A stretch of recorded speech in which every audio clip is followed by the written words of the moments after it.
welcome to Satsang. Hello, Vishrant. Can you please talk about what spiritual teachers don't tell seekers?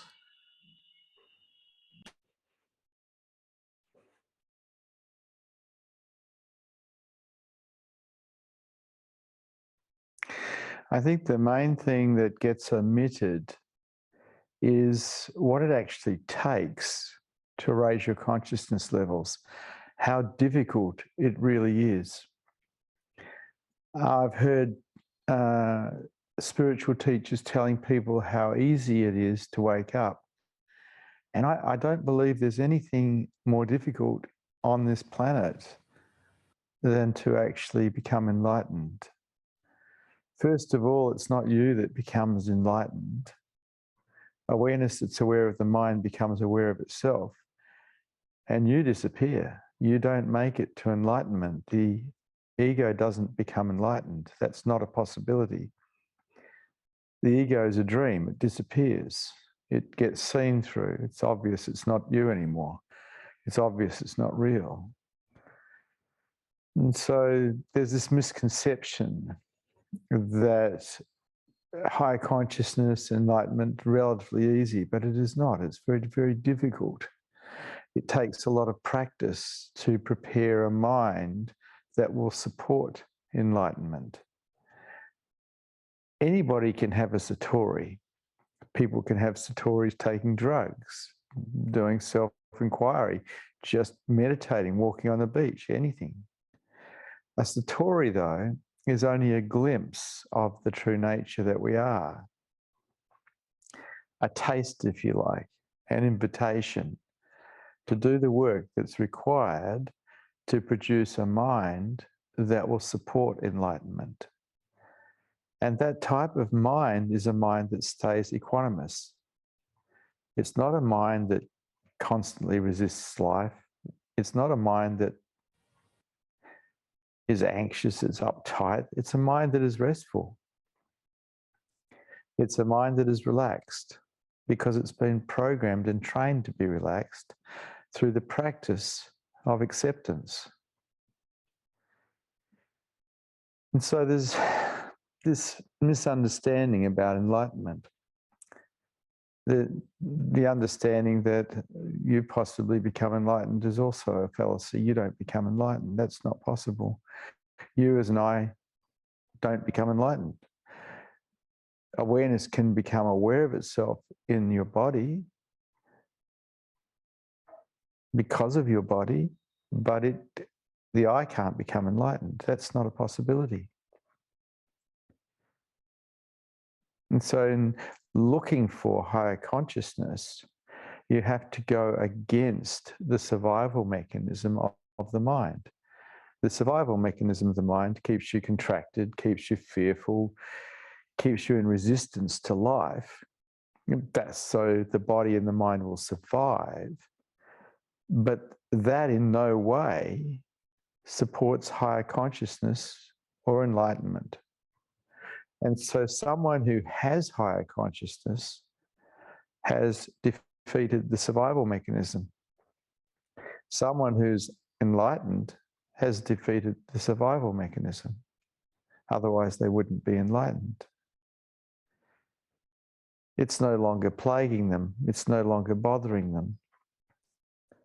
And this takes a lot of practice. It doesn't happen by itself. It doesn't happen magically. It happens because you practice.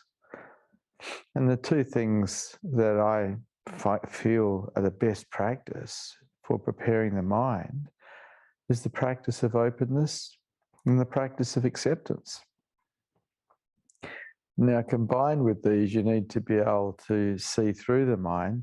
So having a witness of the mind is important, something that's detached, that just watches without judgment, the silent witness.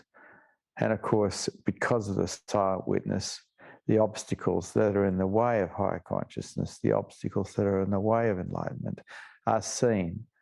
And because they're seen, they can actually be negated. As long as you're contracting and resisting life, awareness will stay locked on the mind. And through the mind, the senses, through the senses, the world. For awareness to stay back on itself, the mind needs to be relaxed. It needs to be able to take fire without going into contraction, without going into resistance. This takes practice. And this is not easy. It's hard. It takes a lot of practice over a long time. And so this idea that it's easy is kind of crazy. It's just not real. The other thing is there's this misconception that we can collect knowledge and raise our consciousness levels through the collection of knowledge, or become enlightened through the collection of knowledge, listening to awakened teachers and collecting their knowledge. This is also rubbish. No amount of collected knowledge raises your consciousness levels. It just makes you educated, that's all. It makes the mind educated. It doesn't raise its consciousness levels. And so people who have collected a lot of knowledge, and a lot of seekers do, are very knowledgeable about the subject of higher consciousness, the heart, enlightenment, but they may not have higher consciousness levels at all, because the collection of knowledge doesn't raise your consciousness levels. This is another fallacy.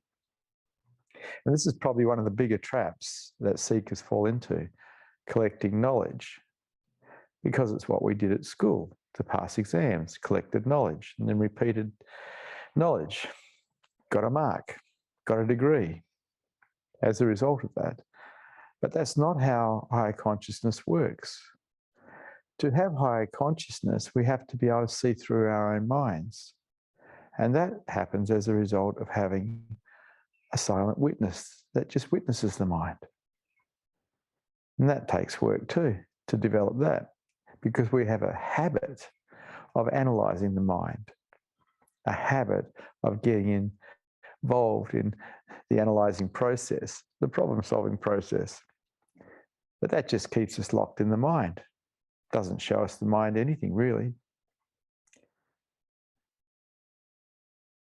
Watch the mind. Simply watch it without judgment, and it'll show you everything about itself. It's up to you, though. There's no way knowing this game is easy. It's difficult, but there's no other game in town that's worth playing. This is the best game in town, the game of higher consciousness. For me, I made it easy for myself. I went and hung out with people who had higher consciousness, and I learned from them. I made them my mentors. Then I made some of them my teachers, and some of them, well, one of them in particular, I made my spiritual master. And I followed his instructions towards higher consciousness to the letter. I developed a silent witness. I meditated. I self-inquired. I practiced openness. And that teacher was Bhagwan Sri Rajneesh. I'm very grateful to him. He was a great teacher. But just because he's a great teacher, that doesn't make a difference either. What makes a difference is your practice, and only your practice, nothing else. You might be able to talk at a high level about consciousness levels, about enlightenment, about the way of the heart, but that mightn't mean anything. It might not mean you have higher consciousness. It might just mean you're very knowledgeable. And so this is a bit of a trap. In truth, what's valuable about being with someone who's awake is not the knowledge that they impart, it's the presence that they have. Because the presence can be used to gain clarity of your own mind. It can be used to find yourself as truth. It is the presence that actually has value. A lot of the talking in meetings or satsangs is simply to keep people entertained. It is the presence that is important. The presence slowly undoes people, slowly expands the mind, allows people to get a glimpse of who they truly are. It's all about presence.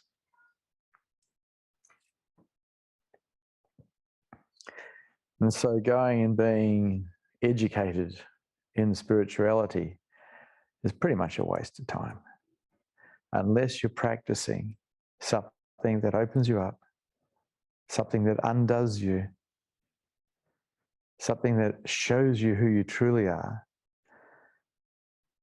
Well, not much is going to change. No matter how clever you get, no matter how knowledgeable you get.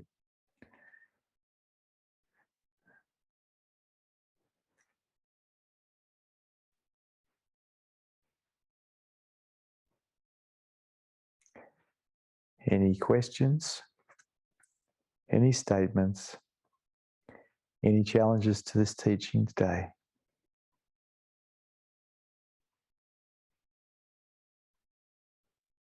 The first question is, why would a teacher not tell everything to their students? Well, if it could be a guy, it might not be a her. Both women and men wake up. I don't know why. I don't really understand why. I've always sought out teachers that told the absolute truth. I wasn't interested in having it sugar-coated. I wanted to know what the deal was. And so I hung out with teachers who were quite ruthless in a lot of ways because I wanted to hear it straight. I didn't want it watered down. I believe that seekers deserve the truth, not a watered down version of it. And so the truth is delivered raw. It's not sugar-coated. It might even not be user-friendly, but it is the truth. How can you actually play the game of higher consciousness if you don't know the truth about how to play?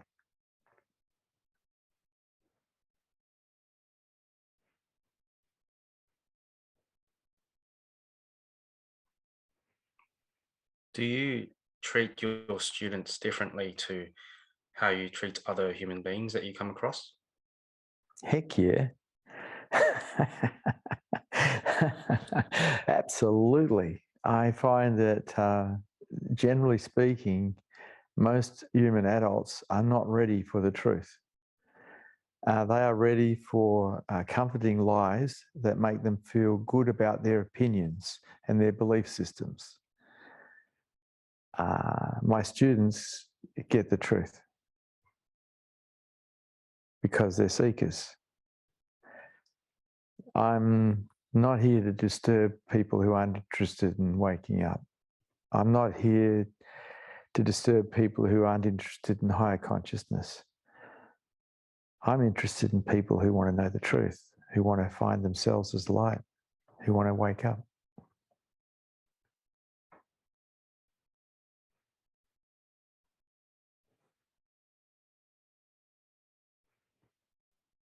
The next question has been written by Brian.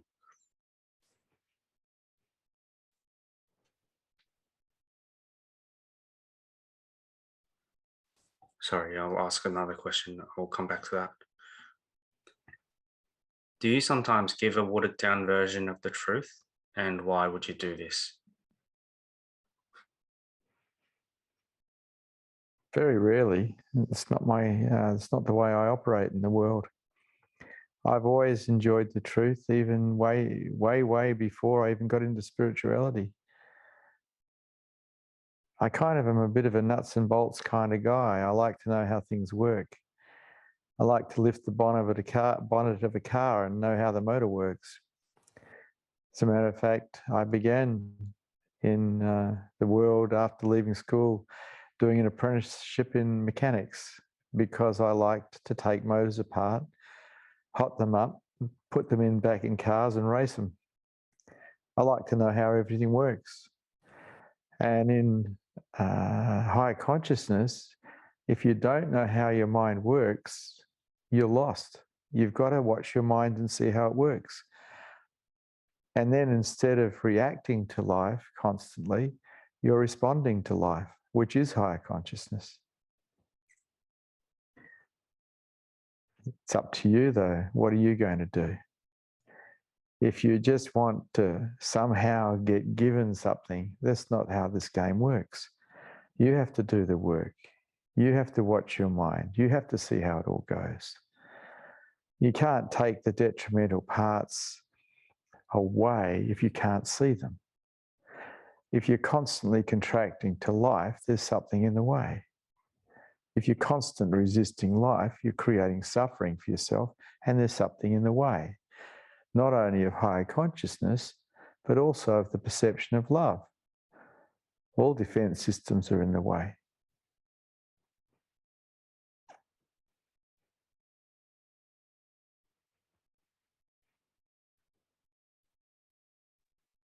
The next question has been written by Brian. I've heard Adyashanti say, all spiritual practices worth doing are practices that either help us see through whatever we are believing in the moment, or they help us simply let go of our resistance to what's happening. Do you agree with this? Absolutely, 100%.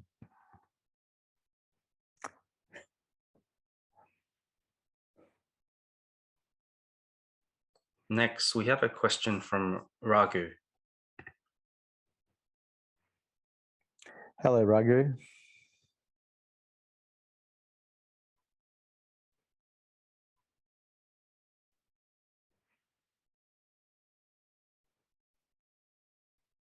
Hello.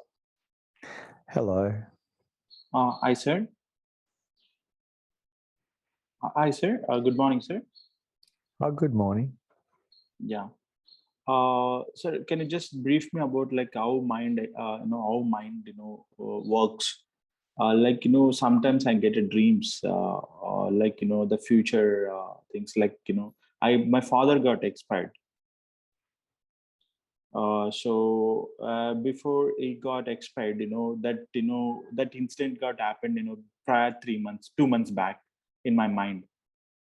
How is that it works? Yeah, you said like the beautiful nature of working mind, right? Yeah. Yeah. So do you have a question? Yeah, that was my question only. I'm sorry, I didn't understand it. Could you repeat the question and make it really simple for me? Yeah, sure, sir. Uh, Sir, is there a chance like in our mind, future predictions happens in the mind? It seems to be so, but I don't know Mhm. how that works. Mhm. Some people have the ability to see something that's going to happen in the future that others don't, but I don't really understand how that works. I just know it is so. Mhm. Okay. Okay. Thank you. Thank you. Oh, one point about that. I don't want to know the future. Mhm. I think if we knew the future, life would be very boring. Mhm. The fact that we don't know the future makes it exciting and fun. Mhm. Yeah, absolutely. Absolutely. Okay.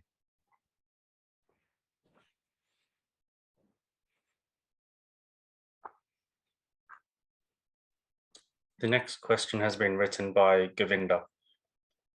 How do I break the habit? They are very rigid now.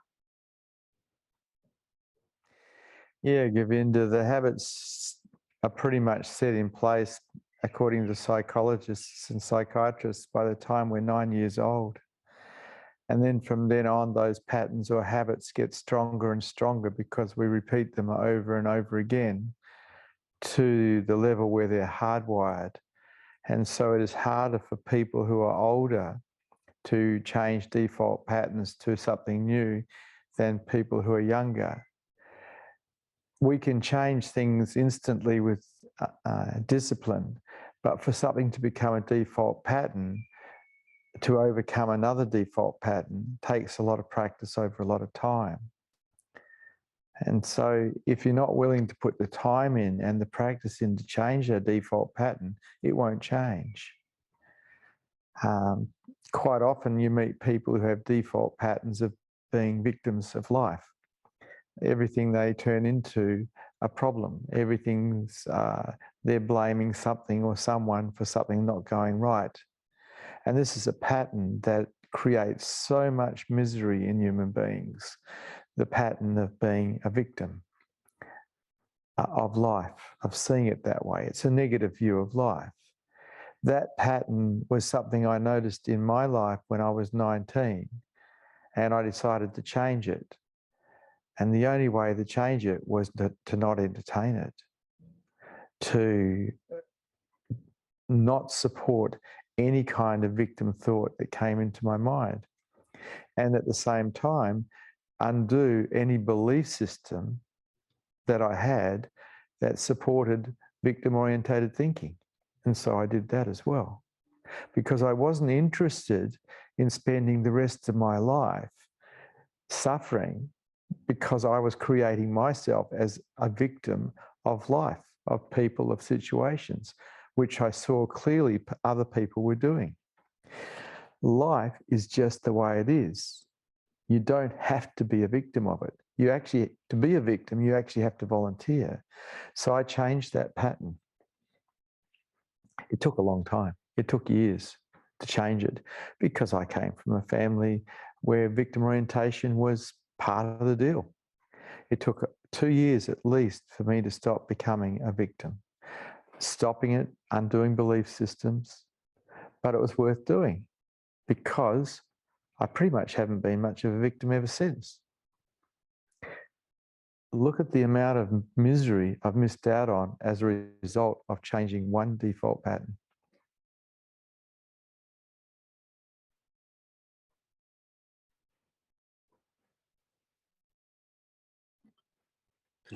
The next question is from Neil.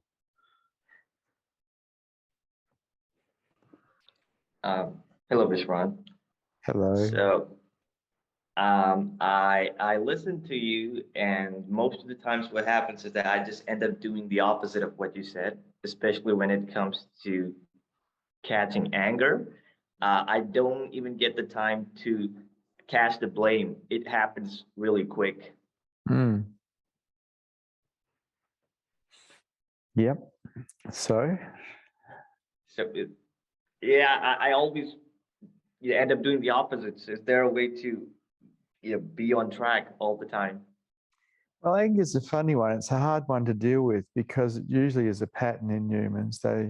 You actually have to be a victim to be angry. You have to be blaming something or someone else or yourself. You have to be blaming something.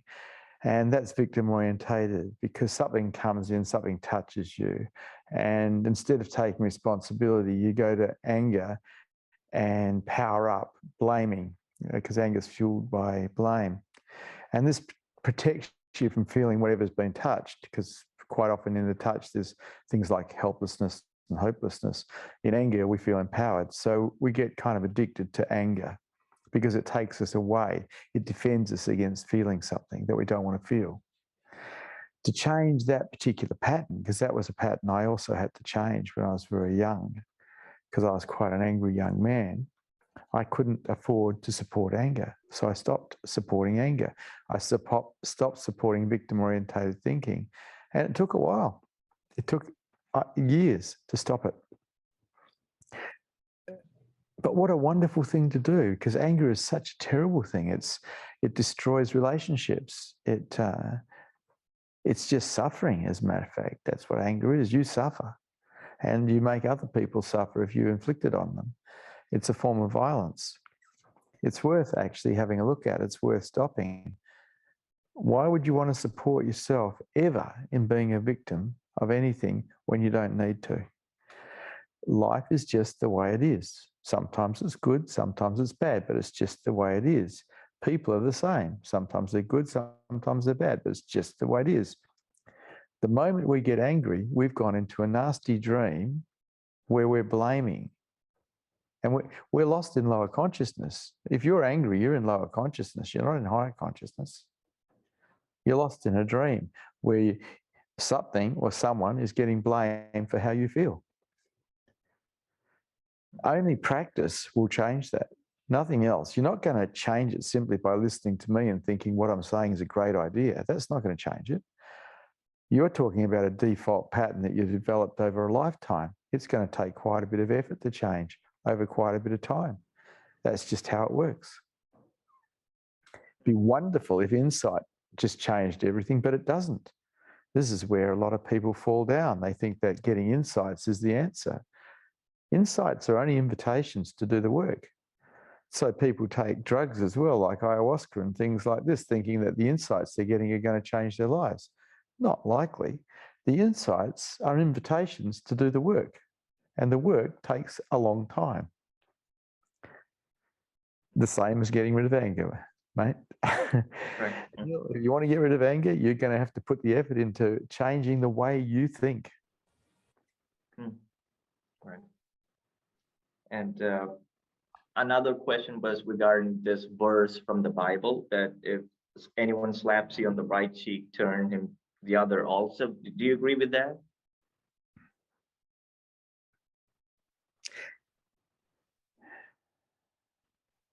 That's the Old Testament.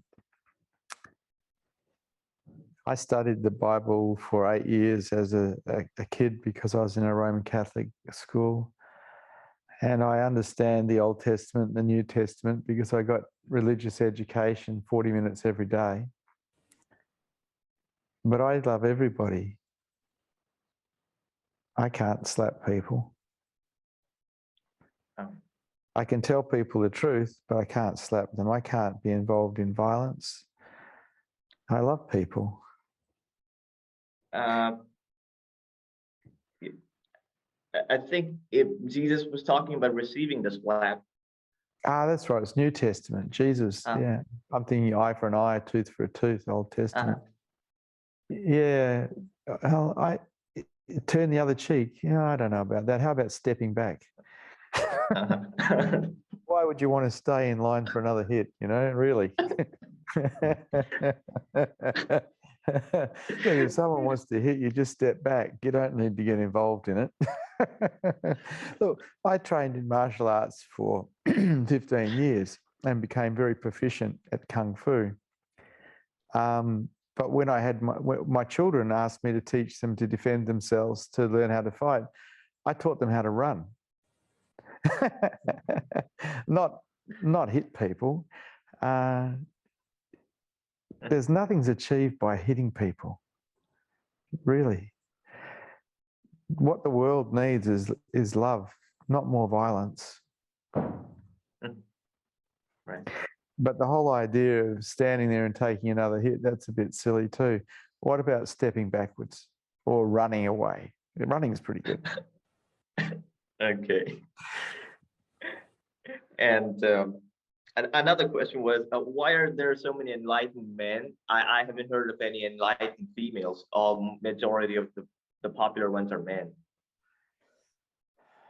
I think it's a lot. I understand what you've just asked, and there are enlightened women, and I've met them. There are less women than there are men. That seems to be true.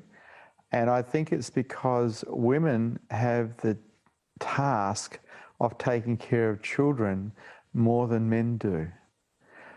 And I think that puts them, because their awareness has to be on the child, taking care of the child's needs, because children they're in danger. They don't know the way around the world. Whereas men tend to have more time to be involved in spirituality, to be involved in higher consciousness. And so I think it's related to children and the having of children.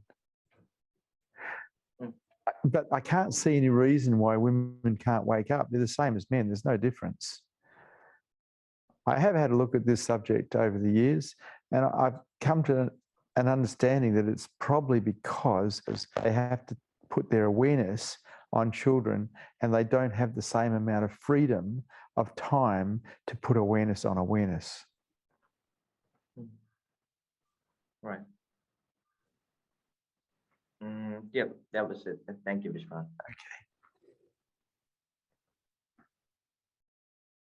Okay.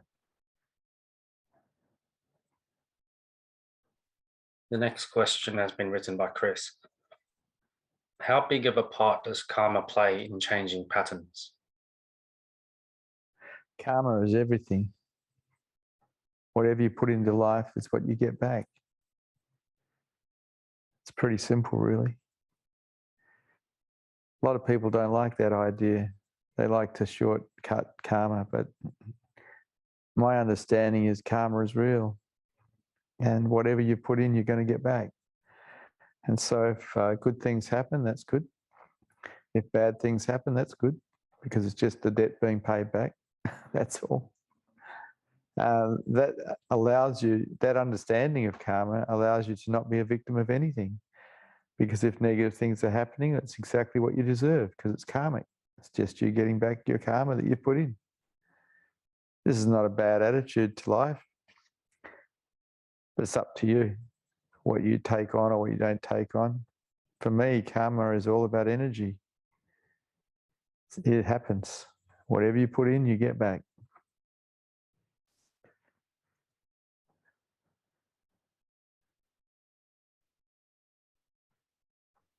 The next question has been written by a viewer on YouTube.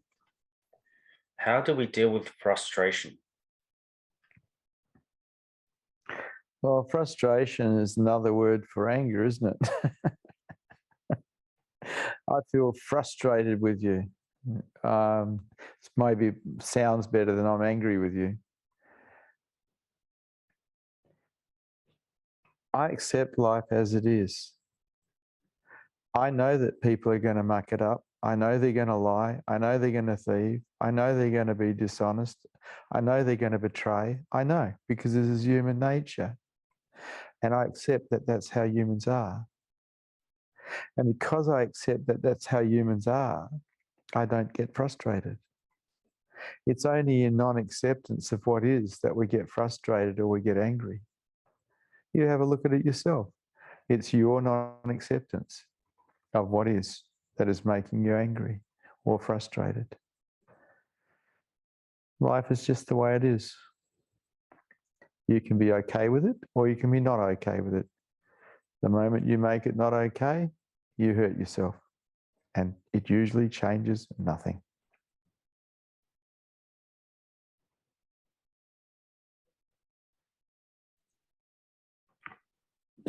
We have another question written by Chris. Can karma from past lives cause patterns to form in this life? Heck yeah. Yeah, anything that's not dealt with in this life is carried forward.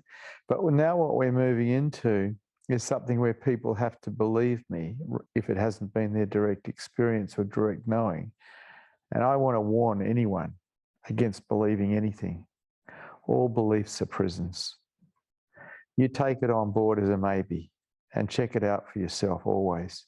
And when it becomes your direct knowing, your direct experience, then it's real. Until then, it's not. So when it comes to talking about past lives, when it starts talking about karma, things that may or may not be people's direct experience, just look for yourself. Never take anyone's word for anything. Look for yourself. Become a seeker. Seekers approach everything with doubt. They lift all the rocks to see what's under them because they want to find out. They're seeking wisdom and truth.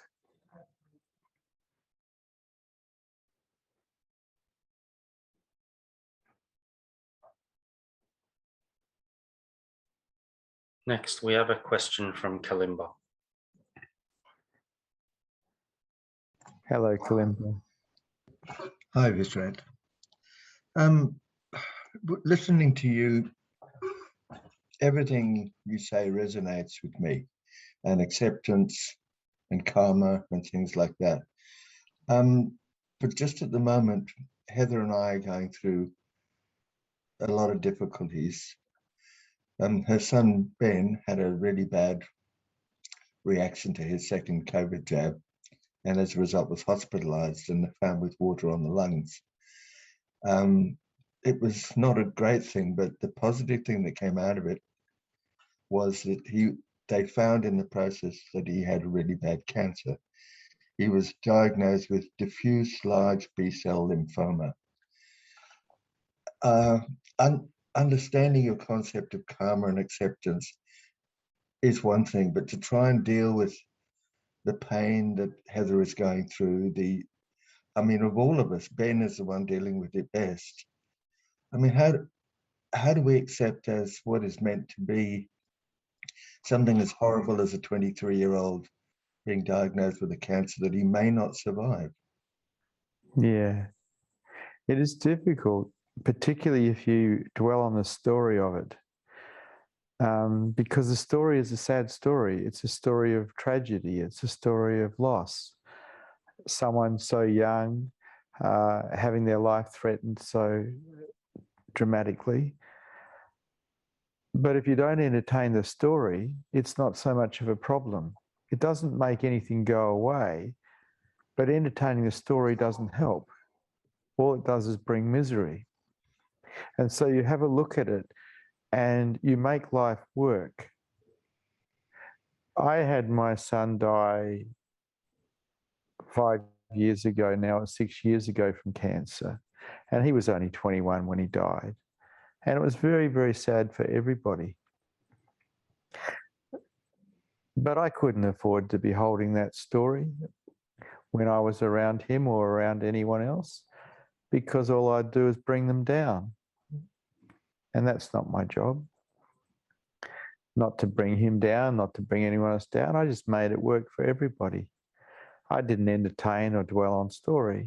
And I did accept that this was the case, that he had cancer and that he was dying.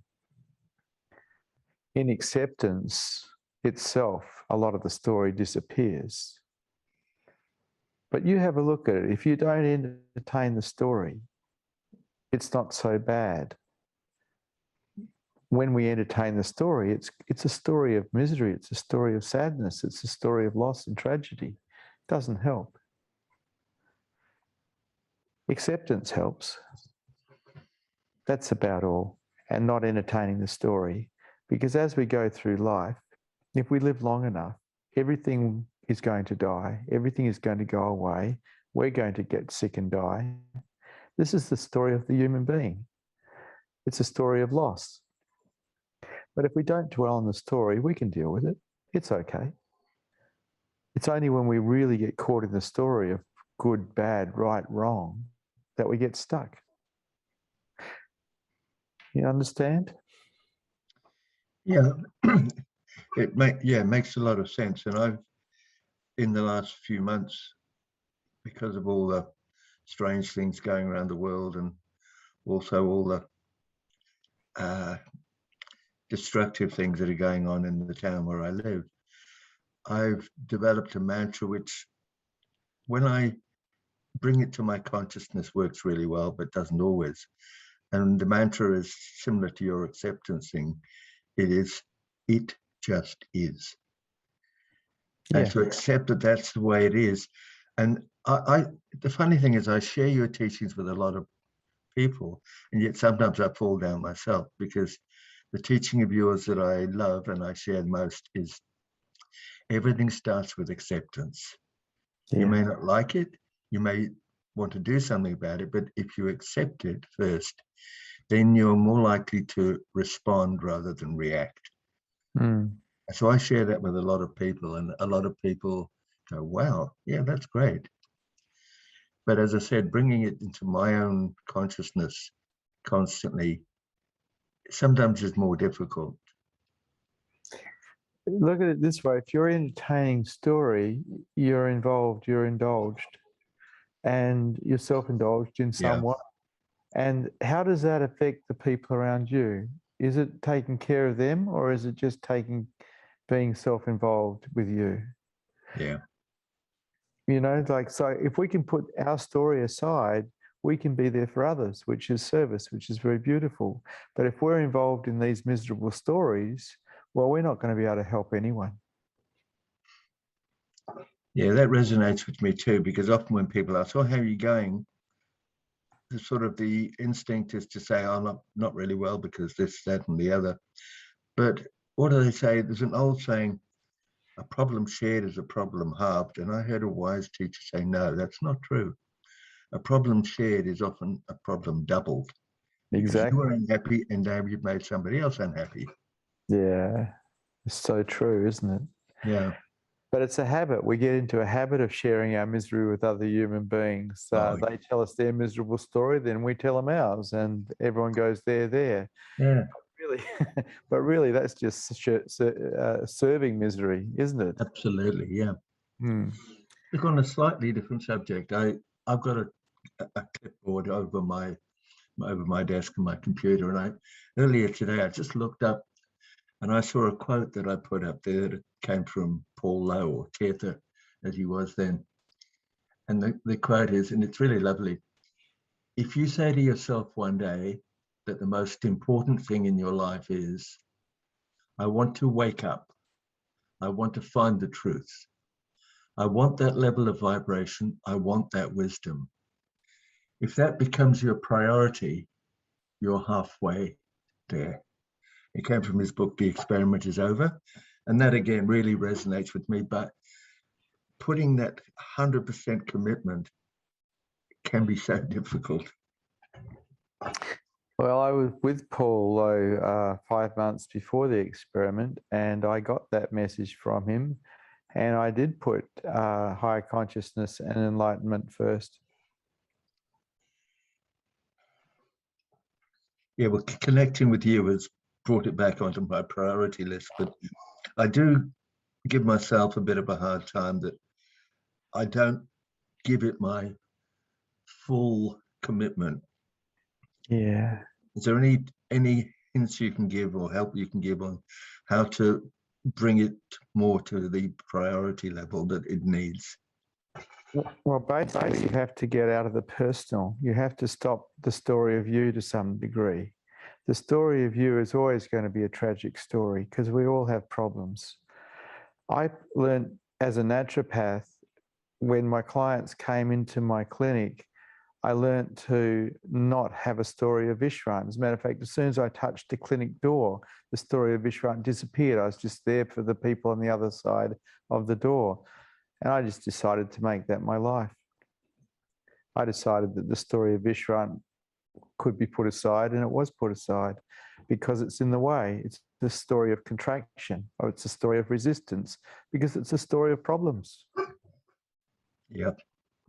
And so I learned to walk through life not having a story of Vishrant, which was really nice, was refreshing.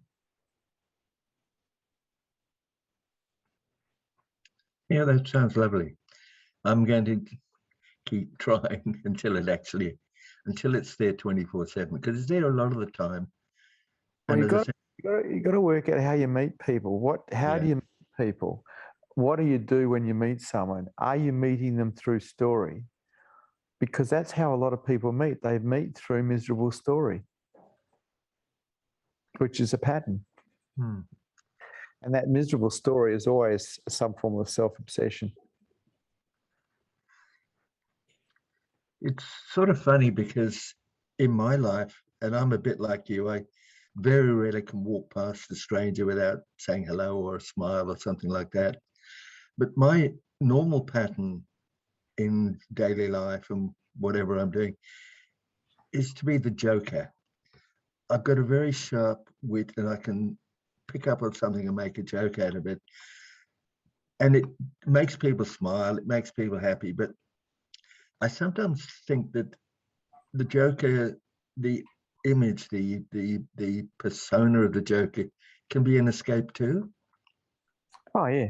People can hide behind humour for sure. But you know what the world needs is more jokers.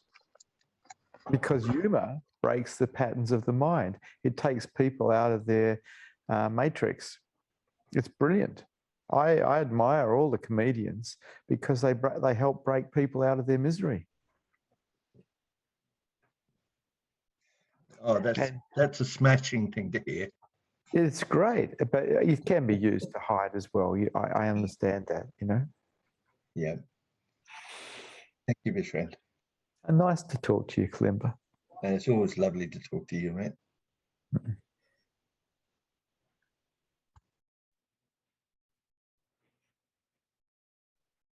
Next question is from Abay. Hello, Abay.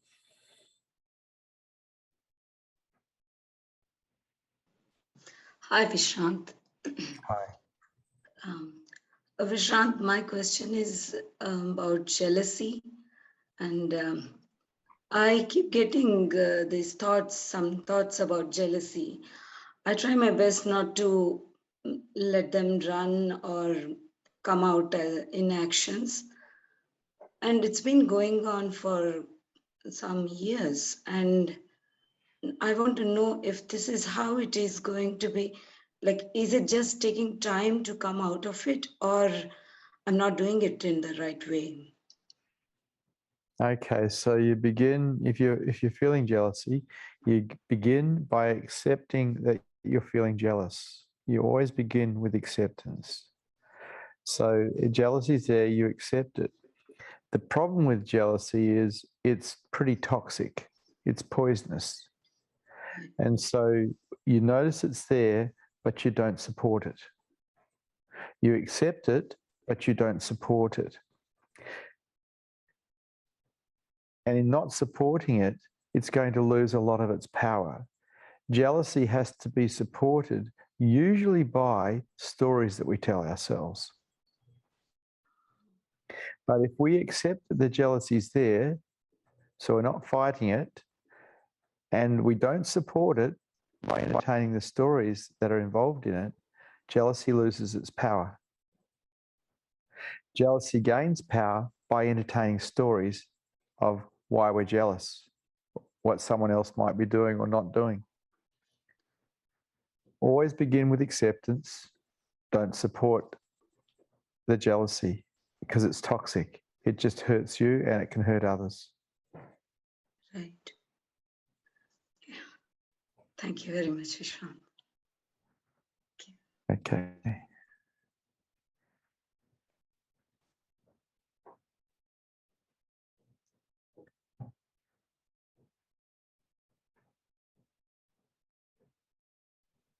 The next question is as follows. When you were a seeker, did you see everything and everyone as your teacher? Not in the early years, but in the later years I did. Everything that created a contraction inside of me was seen as an opportunity to practice openness and to practice undoing belief systems that supported that contraction. And so whether it was my partner, my wife, my children, my clients, my mother, my father, my friends, or my motorbike, whatever caused me to contract became my teacher. Because it's in looking at the contractions and undoing the contractions, practicing openness, undoing the belief systems that support those contractions, accepting life as it is, that we produce a mind that will support enlightenment.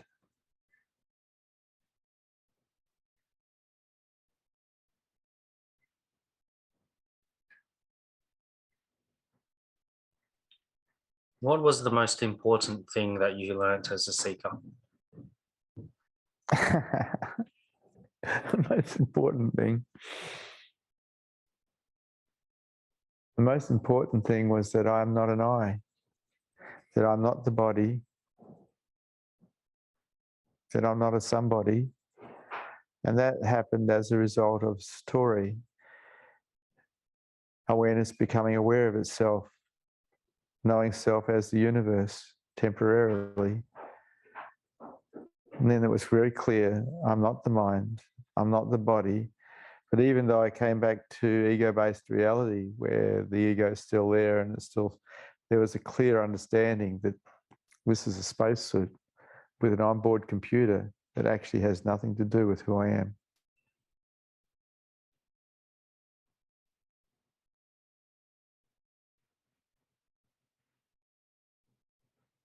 The next question was written by Taranga. I tend to compare myself to others a lot. I think this is a defense system I've created. Was this something that you also noticed, and what to do about it? Yeah. Look, we're brought up in a schooling system that has us compare ourselves with others. It's as ugly as, you know, we're all unique. There's no one like you. No one. No one has your patterning, your programming. We're all unique, but we're programmed at school to compete and to compare ourselves with others. It's about, you can't get much more ugly than that, really. We are all one. How can we love others when we're constantly comparing? How can we love ourselves when we're constantly comparing? There's always going to be someone who's better at something or lesser at something than us. They're always. Acceptance of human beings as they are is the key. Acceptance of ourselves as we are is the key. All comparing should stop. If you really want to do comparing, if you're really hell-bent on it, compare yourself to what you were like a month ago. See if you can't become a better person. Each month, a little bit better, a little bit more kind, a little bit more generous, a little bit more loving, a little bit more open, a little bit more conscious. You can do that kind of comparing, but not with other humans, just with yourself. Be kind to you. When you compare yourself to others, you're not being kind to yourself. Be kind to you.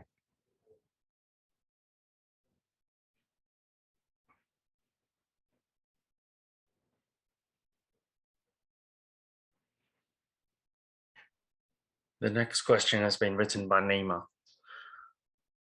Does dealing with anger also begin with acceptance? Someone was saying it was very quick, and it begins with anger. Anger, usually you notice anger because it's a reaction. Something's being touched in you, you react with anger. The first thing you can do once you become conscious of it is accept that you're angry. Yes. But the second thing is don't support it. We support anger by supporting blame. The moment we remove blame, we have removed the fuel for anger. But everything that appears, no matter what it is, you accept. You begin with acceptance. This will teach the mind to relax. It'll teach the mind to stop being so uptight. Acceptance is beautiful, but it's not something we were programmed with at school where our parents taught us. Not really. We have to learn it as adults. And the only way we learn acceptance at a deep level is to practice it. So yeah, anger arises, you accept it. Don't support it though. Don't support blame. Remove the blame and anger will die. Anger is one of the most destructive processes on the planet. It destroys relationships. It's not nice.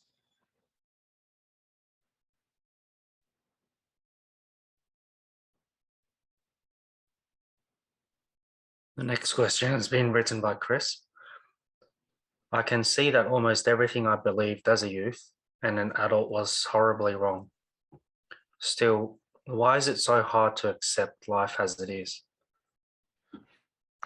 Because you're not programmed to accept life as it is. You're programmed to resist. We all are.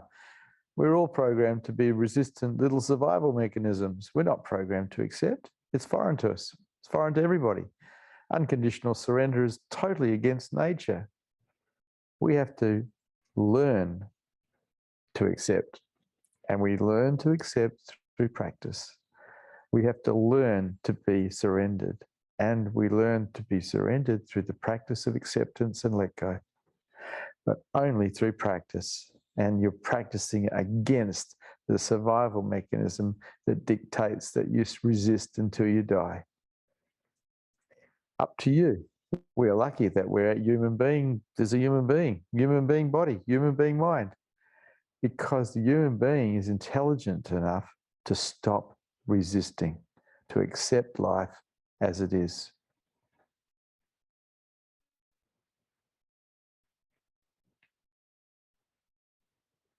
The next question has been written by Amal.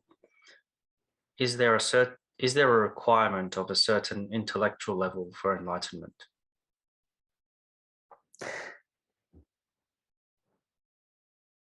The only requirement for enlightenment is the ability for the mind to surrender unconditionally.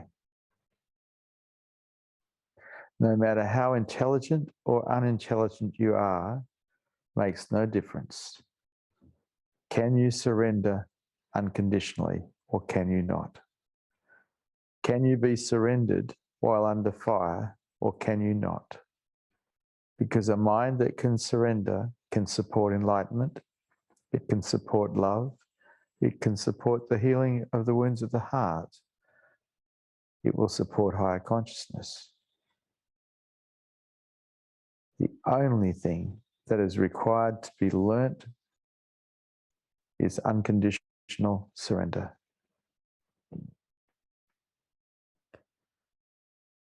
Thank you for Satsang. Good to see you brave hearts here today.